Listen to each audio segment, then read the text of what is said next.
It was a defensive game from beginning to end as the Trojans only got a couple runs across the entire game.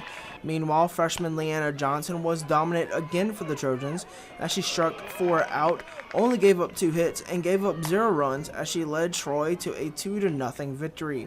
Head coach Beth Mullins talked about her pitcher's performance. Yeah, I mean, it was kind of just a gut feeling with Leanna. She's been throwing well, and she hadn't really thrown any of our midweeks, so I thought it would be a good time for her to get some innings in, and she just did well. I mean, she gave us a really good opportunity to win, and anytime you throw a complete game shutout, you're going to feel good about your chances. And as well as her pitcher, Coach Mullins also gave credit to the stout defense behind Johnson. Haley Chapman and Talia Truitt over at shortstop and left field did a great job of just flat out communicating. I mean, there was a ton of balls that were hit either that Chapman had to make ground ball plays on or just between those two, and we work on it a lot, and for them to kind of do what we work on in practice and just communicate was excellent. And coming into the game, Johnson was 14th ranked nationally in strikeouts and added to that number some more, and she talked about her mindset behind her strikeouts. I've always kind of been a strikeout pitcher, get swinging hits, swinging misses and miss hits, and I don't really try to work on, getting strikeouts. It just kind of happens. I just throw my best pitch, and